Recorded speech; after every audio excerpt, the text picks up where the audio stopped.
Flax seed का जो अगला रोल आता है वह आता है हार्ट पे। तो हार्ट के साथ हम बात करेंगे ब्लड वेसल्स की और कोलेस्ट्रॉल की। तो यह एक बड़ा टॉपिक हो गया है। सबसे पहली बात, फ्लैक्स सीड में ओमेगा 3 और ओमेगा 6 अमाइनो एसिड हैं जो कि हार्ट हेल्थ को मजबूत करता है। इसके कारण से कार्डियोवैस्कुलर डिसीज का चांस कम हो जाता है, हार्ट अटैक का चांस कम हो जाता है, और क्या कहते हैं, जिनको हार्ट अटैक आ चुका है उसमें रिकरेंस का चांस कम हो जाता है। सेकेंडली, फ्लैक्स सीड में बहुत ज़्यादा अमाउंट में फाइबर है। फाइबर ज़्यादा खाने से क्या होता है, कि यह कोलेस्ट्रॉल का एक्सक्रीशन बाइल के थ्रू करवा देते हैं, तो इस कारण से शरीर का कोलेस्ट्रॉल कम हो जाता है। और जैसे ही कोलेस्ट्रॉल कम होगा, जो प्लाक्स, एरिथ्रोस्क्लेरोटिक प्लाक्स बनते हैं वह कम हो जाएंगे और हार्ट अटैक और स्ट्रोक का चांस कम हो जाएगा।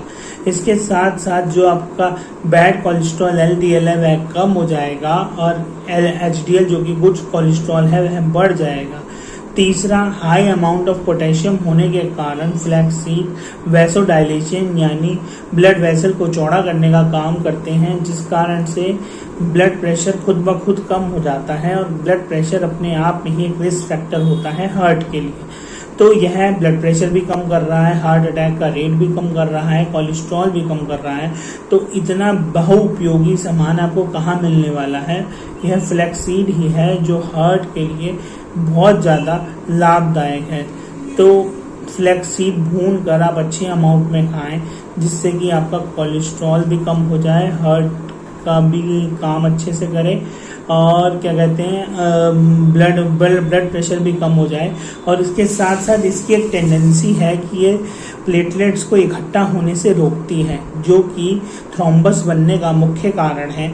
तो अगर फ्लैक्स सीड आप खाएंगे, थ्रोम्बस कम बनेगा, तो स्ट्रोक का चांस और ये हार्ट अटैक का चांस कम हो जाएगा। आपको बताया, अगर आपको इस इंफॉर्मेशन में कोई भी कमी लगती है या कोई चीज़ आपको समझ नहीं आई, तो आप कमेंट करके मुझे ज़रूर बताएं।